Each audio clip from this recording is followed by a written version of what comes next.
नमस्कार दोस्तों, आज की इस वीडियो में हम बात करने वाले हैं एक ऐसी सच्ची घटना की जो सुनकर आपका दिमाग हिल जाएगा। और सबसे मजेदार बात यह है कि इस घटना ने दुनिया को एक बहुत बड़ा मनोवैज्ञानिक सिद्धांत दे दिया।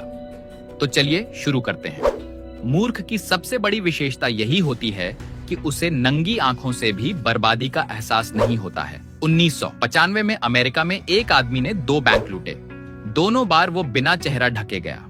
लूटने के बाद वो मुस्कुराता हुआ सिक्योरिटी कैमरे के सामने खड़ा हो गया। काफी देर तक कैमरे के सामने खड़ा रहा, अपना मुंह चिढ़ाता रहा, जैसे कह रहा हो, आओ पकड़ो मुझे।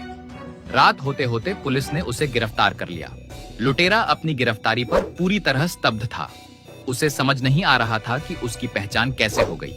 जब पुलिस ने उसे बताया कि भाई, तुमने नकाब नहीं पहना था और खुद कैमरे के सामने खड़े होकर अपना वीडियो बनवा लिया, तब भी उसे यकीन नहीं हुआ।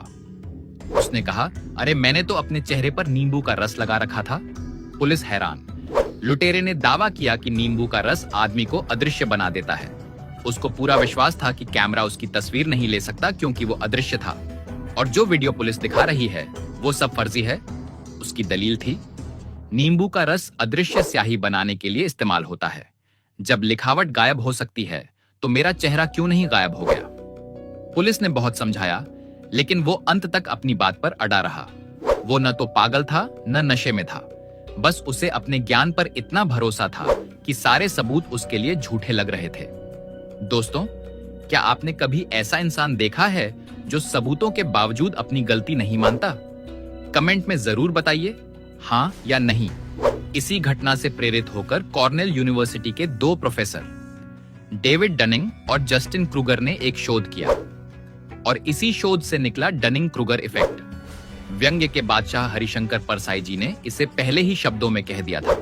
आत्मविश्वास कई तरह का होता है, धन का, सत्ता का या ज्ञान का, लेकिन सबसे प्रचंड आत्मविश्वास मूर्ख का होता है। इस बैंक चोर ने परसाई की इस हंसी को पूरी गंभीरता से साबित कर दिया। शोध में पता चला कि जिन लोगों के पास कम जानकारी होती है और जानकारी जमा करने की क्षमता भी कम होती है, वे अपने सीमित ज्ञान को लेकर सबसे ज्यादा आक्रामक होते हैं। वे साक्ष्यों को आसानी से नकार देते हैं और पूरे आत्मविश्वास से कहते हैं, जो मैं कह रहा हूं वही सही है। चार्ल्स डार्विन ने 1871 में अपनी किताब में लिखा था, कम जानकारी अक्सर लोगों में ज्यादा जानकारी की लालसा नहीं जगाती, बल्कि उनमें आत्मविश्वास बढ़ा देती है। वे अपने दोष नहीं देख पाते और उसी दोष को गुण बताने के लिए लड़ पड़ते हैं। ट्विटर और फेसबुक पर आप रोज ऐसे हजारों उदाहरण देखते होंगे। शोधकर्ता कहते हैं, मूर्ख को यह भी नहीं पता होता कि वो मूर्ख है, उसे यह भी नहीं पता कि उसे कुछ नहीं पता। उसका घोर आत्मविश्वास उसकी नामालूमियत को छुपा लेता है। जब डोनाल्ड ट्रंप अमेरिका के राष्ट्रपति बने, तब इस सिद्धांत को बहुत चर्चा मिली। ट्रंप मंच पर खड़े होकर ऐसे ऐसे दावे करते थे कि विशेषज्ञ हैरान रह जाते थे, लेकिन आम लोग उनका जयकारा लगाते थे। वे कहते थे, मैं इतनी सफलताएं लाऊंगा कि लोग सफलता से बोर हो जाएंगे, और लोग मान लेते थे। दोस्तों, क्या आपके आसपास भी ऐसे लोग हैं जो बिना जानकारी के बहुत बड़े बड़े दावे करते हैं? कमेंट में अपना अनुभव जरूर शेयर कीजिए। अब बात करते हैं अपने देश की। बेशक उदाहरण अमेरिका का दिया गया है, लेकिन वर्तमान दौर में भारत में भी 2014 से यही सिलसिला चल रहा है।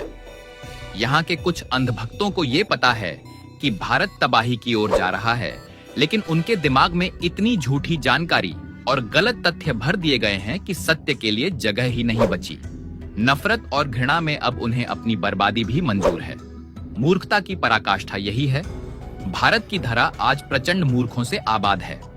ऐसे मूर्खों के लिए सत्ता ने घोड़े की आंखों वाले साइड कवर लगा दिए हैं, इसलिए उन्हें आजू बाजू में हो रही घटनाएं दिखाई नहीं देती। वे केवल एक मदारी नुमा व्यक्ति की हर बात पर यकीन करते चले जाते हैं। वे ये तक नहीं समझते कि जिस व्यक्ति ने ये वादे किए थे, उसने कुछ भी डिलीवर नहीं किया, लेकिन फिर भी वे इस विश्वास पर जी रहे हैं कि एक दिन किन्नर के घर किलकारी जरूर गूंजेगी, भले ही पिछले 9 साल में एक बार भी ऐसा न हुआ हो। वे रोज जागते हैं और चीन पाकिस्तान को बर्बाद होते देखते हैं, क्योंकि मदारी वाले ने उन्हें यही बताया है। वे ये तक नहीं सोचते कि जब भ्रष्टाचार बिल्कुल खत्म हो गया है तो देश की संपत्तियां क्यों बिक रही हैं, कर्ज क्यों बढ़ रहा है, सरकार के खजाने में पैसे की कमी क्यों है। पहले की बेईमान सरकारें भ्रष्टाचार के बावजूद संपत्तियां बनाती थीं और आज तथाकथित ईमानदार सरकार संपत्तियां बेच रही है। सरकारी संसाधनों से बनाई गई संपत्तियां व्यवसायी मित्रों को सौंप दी जा रही है। मतलब गाय को चारा पानी आप खिलाओ और दूध पड़ोसी पी जाए। और प्रचंड मूर्ख दोनों खाली हाथों से ताली और थाली बजाकर बर्बादी का जश्न मना रहे हैं। अगर कोई उनके भविष्य और हितों की बात करता है तो वे उसे दुश्मन और पाकिस्तानी कह देते हैं। भारत सिर्फ सबसे बड़ा लोकतंत्र नहीं, बल्कि इस धरा पर प्रचंड मूर्खों से भरा सबसे बड़ा देश भी है। आज यहाँ मूर्खाधिपतियों की फसल लहलहा रही है। उन्हें बर्बादी में भी विकास नजर आता है। इन लोगों में विनाश में विकास ढूंढ लेने का गजब का आत्मविश्वास है। दोस्तों, आखिर में एक सवाल आपसे, क्या आप भी डनिंग क्रूगर इफेक्ट के शिकार लोगों को रोज देखते हैं या खुद कभी इस फंसाव में फंसे हैं? सच्चाई बताइए कमेंट में। अगर वीडियो अच्छी लगी हो तो लाइक जरूर कीजिए, चैनल को सब्सक्राइब कर लीजिए और घंटी दबा दीजिए ताकि ऐसी ही इंफॉर्मेटिव और थॉट प्रोवोकिंग वीडियो आपको मिलती रहे।